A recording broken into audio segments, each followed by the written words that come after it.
ACC అధ్యక్షుడు మల్లికార్జున ఖర్గే నివాసంలో India కూటమి సమావేశమైంది. పార్లమెంట్లో అనుసరించాల్సిన వ్యూహానికి సంబంధించి అజెండా ఖరారు చేసుకున్నారు. నీట్ అంశంపై పార్లమెంట్ సమావేశాల్లో గళమెత్తాలని నిర్ణయించింది ఇండియా కూటమి. నీట్పై రేపు పార్లమెంట్లో నోటీస్ ఇస్తామని విపక్ష ఎంపీలు తెలిపారు. అలాగే రాష్ట్రపతి ప్రసంగంతో పాటు సభలో ప్రస్తావించాల్సిన అంశాలపై డిస్కస్ చేసుకున్నారు.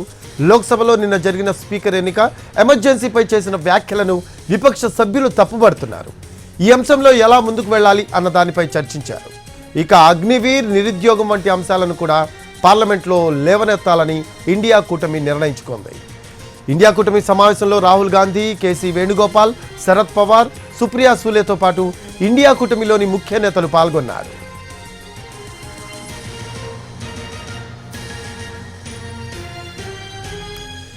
దీనికి సంబంధించిన లేటెస్ట్ అప్డేట్స్ అందించడానికి మా కరెస్పాండెంట్ రాజు ఢిల్లీ నుంచి లైవ్లో అందుబాటులో ఉన్నారు. రాజు, ఏసీసీ అధ్యక్షుడు మల్లికార్జున ఖర్గే నివాసంలో ఇండియా కూటమి సమావేశమైనట్టు తెలుస్తోంది.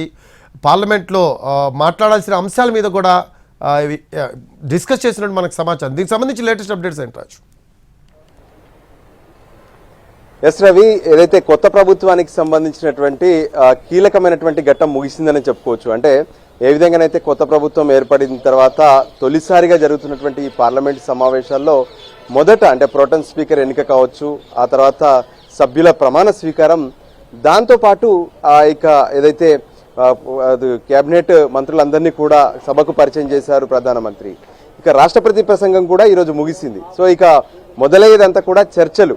సో ఈ చర్చల సమయంలో ఇండియా కూటమి అంతా కూడా ఏ విధంగా ఏకతాటిపై ఉండాలి, ప్రభుత్వాన్ని ఏ అంశాలపైన నిలదీయాలనే దాని మీద ప్రధానంగా ఫోకస్ పెట్టారు. అందులో భాగంగానే కొద్దిసేపటి క్రితమే మల్లికార్జున ఖర్గే నివాసంలో ఈ సమావేశం ముగిసింది. ఈ సమావేశానికి ఇండియా కూటమిలోని ముఖ్య నేతలందరూ కూడా హాజరయ్యారు.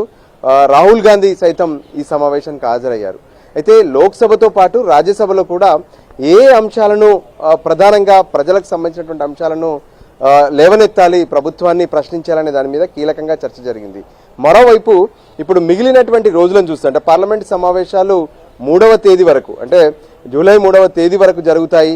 అంటే రేపు ఈ వారంలో చివరి రోజుగా చూస్తే ఆ తర్వాత మరో 3 రోజులు పార్లమెంట్ సమావేశాలు జరగబోతున్నాయి. అంటే మొత్తం 4 రోజుల పాటు సమయం ఉంది. సో ఈ 4 రోజుల్లో కూడా ఖచ్చితంగా నీటికి సంబంధించినటువంటి వ్యవహారం ఇప్పటికే దేశవ్యాప్తంగా కూడా పెద్ద ఎత్తున విద్యార్థులంతా ఆందోళన చేస్తున్నారు. మరోపక్క దీనికి సంబంధించి విద్యార్థులకు సంబంధించినటువంటి డిమాండ్లపైన కూడా పెద్దగా ప్రభుత్వం పట్టించుకోవట్లేదు. పైగా ప్రధానమంత్రి నరేంద్ర మోడీ ఈ విషయంలో ఇప్పటి వరకు నోరు విప్పలేదనే విషయంపైన కూడా ఇండియా కూటమి నేతలు సీరియస్గా ఉన్నారు. సో ఖచ్చితంగా సభలోనే ఈ అంశాన్ని ప్రస్తావించాలని అనుకుంటున్నారు. దాంతోపాటు గత ఎన్నికల సందర్భంగా కాంగ్రెస్తో పాటు ఇండియా కూటమి అగ్నివీర్ అంశాన్ని ప్రధానంగా ప్రజల దృష్టికి తీసుకెళ్లింది. దాన్ని ఖచ్చితంగా పునరాలోచించాలి. గతంలో ఏ విధంగానైతే జవాన్లకు సంబంధించినటువంటి రిక్రూట్మెంట్ ఉందో దానికి సంబంధించినటువంటి అంశం పైన దాన్ని కొనసాగించాలి. కానీ ఈ విధంగా అగ్నివీర్ పథకం సంబంధించి అవసరం లేదు అనేది కాంగ్రెస్ చెప్తున్నటువంటి పరిస్థితి. సో ఏదేమైనా సరే అందరూ ఇండియా కూటమిలోని సభ్యులంతా కూడా